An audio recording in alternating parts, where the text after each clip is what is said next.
अग्र पूजा, पहले पूजा तो मेरी होगी मेरी होगी मेरी होगी। सब लोग अपनी अपने पूजा करवाने के लिए थे। भगवान राजसू यज्ञ में पहुंचे। बड़ी अद्भुत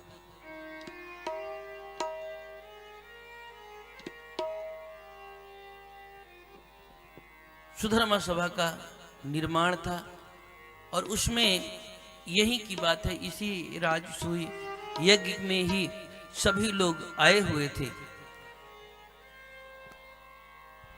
विश्वकर्मा ने बनाया हुआ था पूरे निर्माण को, उस धर्म सभा को। उसकी एक विशेषता थी कि जल में थल का भास होना और थल में जल का भास होना। द्रौपदी जी ऊपर खड़ी थी और उसी समय दुर्योधन आया। जब दुर्योधन आया तो अब वो ऐसे निर्माण ही था, उसकी भी बहुत कोई गलती नहीं थी।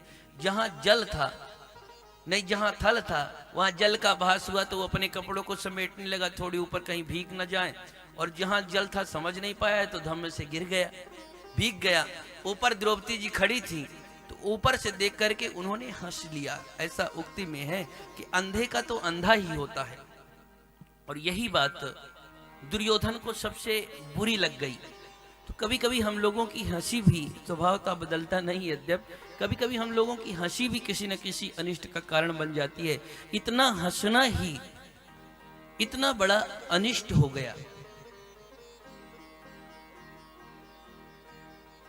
सबको था कि हमारी अग्र पूजा होगी, हमारी अग्र पूजा होगी।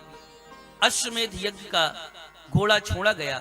जिस समय भगवान द्वारिका में थे उस समय जरासंध के यहाँ जो राजा बंदी थे, भगवान के पास अपना प्रार्थना भिजवाया था। भगवान को लगा कि एक साथ दो काम करें, तो राजसूय यज्ञ के माध्यम से जो अश्वमेध घोड़ा छोड़ा जाता है, भगवान वहां से साथ में चले और साथ में जाकर के भगवान भीम अर्जुन के साथ में जरासंध के यहाँ पहुंचे। उससे उन्होंने मल्ल युद्ध, द्वंद्व युद्ध की याचना करी। कन्हैया को तो भगोड़ा समझ करके युद्ध करने से मना कर दिया, अर्जुन को बच्चा समझ लिया और भीम को युद्ध के लिए उसने स्वीकार किया। आपस में युद्ध होना शुरू किया। बहुत प्रयास करते परंतु जरासंध मर ही नहीं रहा था। भगवान ने इशारा एक तिनका उठा करके उसको फाड़ के दिखाया, एक इधर फेंका एक उधर, अपोजिट साइड में।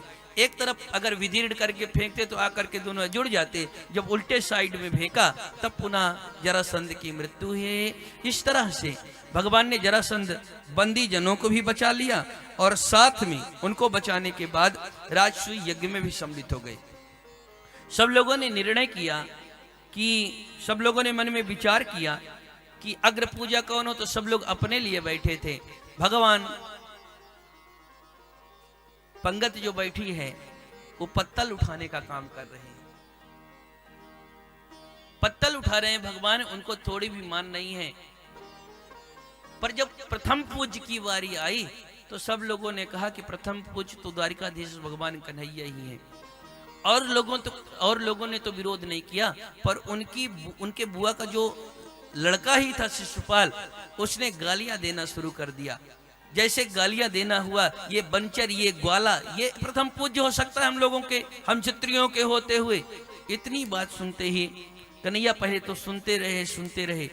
उन्होंने अपनी बुआ को वचन दिया था कि 100 गाली तक माफ करूंगा। जब तक 100 गाली दिया तब तक भगवान सुनते रहे, पर जैसे 101 गाली दिया वैसे भगवान ने सुदर्शन चक्र से शिशुपाल का गला काट दिया।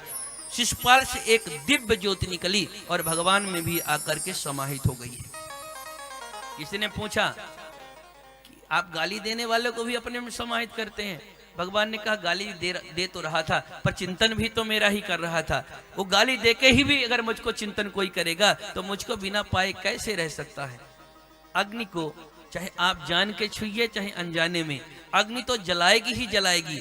लाइट है, करंट, आप जान के छुइए अनजाने में, उसको थोड़ी फर्क पड़ता आपने जान के छुआ कि अनजाने में छुआ, उसको तो करंट लगना है तो लगना है।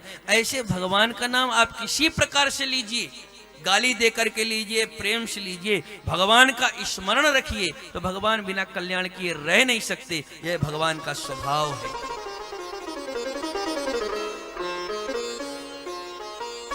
पता नहीं चलता साहब कब कौन से गुण पर रीझ जाए।